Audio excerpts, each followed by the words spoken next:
Welcome to RoxTalks. My name is Roxanne Wilson, and it's Wedding Wednesday. And I'm very excited to have my first guest on Wedding Wednesday. Her name is Laura Chumbley. I knew her before she was Chumbley, just I want the record to state. I think it's really funny how you meet different people. Lauren is with Eclipse Event Co, which is the wedding and event company extraordinaire in Austin, Texas, and Orange County, because I'm the Orange County person. Okay. Next question for you. So let's talk rain plans. Love it. Very again, because of this week.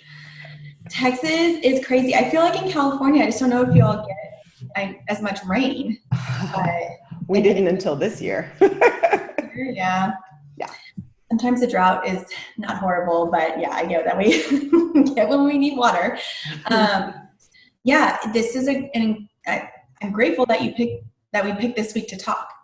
Because one of our planners was just really having a tough day yesterday. A tough day. I think a lot of us in this industry internalize a lot of the emotion that the clients are feeling, and it's just not good for anyone. But with this particular client, they didn't pay for the tent.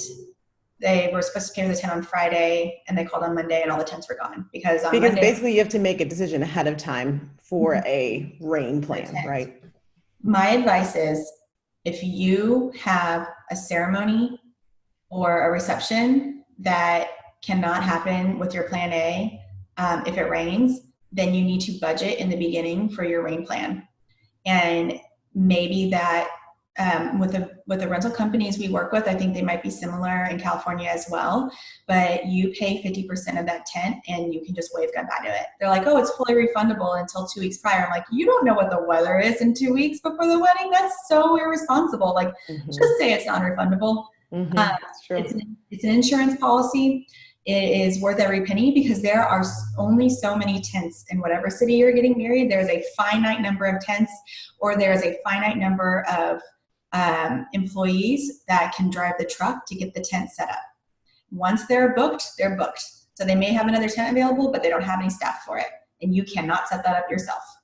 So just know if there's a rain plan needed, you need to budget accordingly, and you cannot do an anti-rain dance and expect the same results. Like, be smart about it.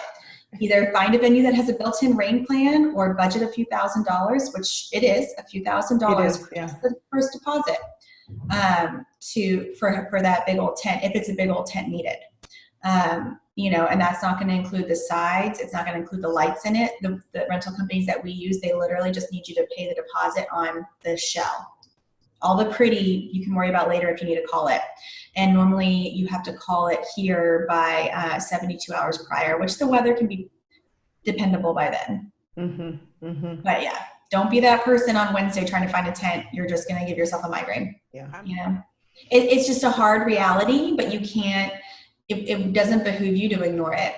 It only makes your life so much easier to pay that deposit. And then the week of, you're spending thousands of dollars, and it hurts more. It really does hurt to put that out that you didn't budget for in that moment, and the stress of it.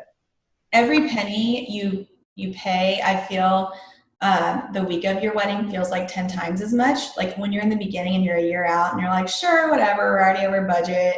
Like, I'm not condoning going over budget. It just feels like funny money a little more in the beginning, and it feels so hard the week of the wedding. So like I said, my advice is to just budget for it and anticipate it if that's the venue of your dreams. I would say we only have to call the rain plan maybe 20% of the time. So it's not anything that I think, you need to prep yourself for at the beginning of your engagement, but just financially.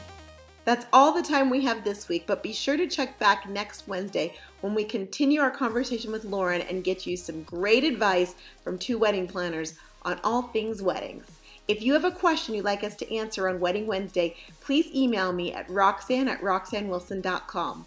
Also, please subscribe to RoxTalks at iTunes, Stitcher, or Spotify, or wherever you listen to the podcast. We so appreciate you commenting as well. All of that, rating it, helps so much. Thanks again.